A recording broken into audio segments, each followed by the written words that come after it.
let's go into what we wanted to talk about. Let's go into what we want to talk about.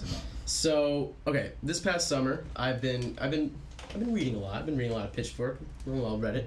I'm not sure if I heard it there first, but so I want to talk about the ethics of fan-made music videos, like on YouTube, right? Where you have like these people who, you know, they catch wind of a song, or they're like really interested in like some artist, and then they, you know, cut together a music video of whatever it is that they want to do. They shot it, I don't know, they got like source material, and they slap the song on there without the artist's permission, and then that video goes viral, right? So I want to talk about essentially the positive and negative effects of that. Let me give you an example, right? There's a whole subgenre of vaporwave on the internet right now called Simpson wave, and I'm not kidding you. There's a whole culture of people who, you know, take these vaporwave tracks and they cut together like Simpsons clips, and then they just make like these fan-made music videos about, you know, whatever the Simpsons or whatever the song is, and then those videos go viral, and those bedroom producers who wouldn't have like gotten out any other way, they blow up, right? So, you know, but those people who are making those videos, they're not really asking for permission about, you know, using those tracks. So I wanted to get your guys' take on that. Like, what if, you know, a very talented, very young group of creators, much like ourselves, would, you know, use your content without asking permission, but then the video went viral? So what if, you know? I would go for it. Oh, yeah? Yeah, I think it's always better to, you know, do first and then, like, ask for forgiveness. Beg for forgiveness. It's easier to say sorry than yeah, because if you're actually inspired enough to do that and take the time to do it, I think. Yeah, and I feel like that's something at least anyone does. When they hear a song, they kind of just picture their own set of visuals towards it, their own sort of narrative.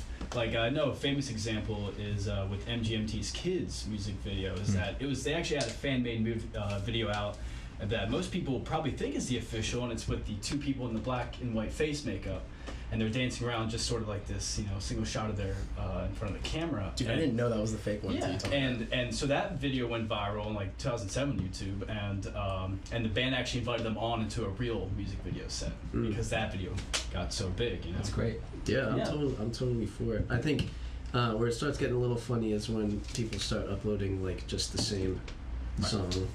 it's just like a lower quality. Like instead of 1080, it's like 360 and all that. And then just a still background. Yeah. I don't get.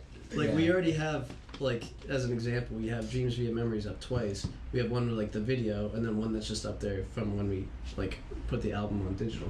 So we already have it up there twice anyway. And then if you go on, there's like 4 or 5 other ones that are just like of lower quality.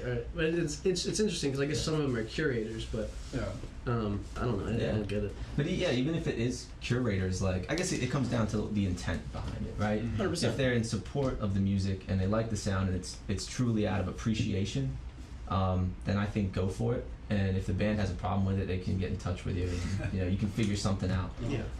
But if you're actually going to create something, a piece of art on top of it, I think definitely go for that. Absolutely.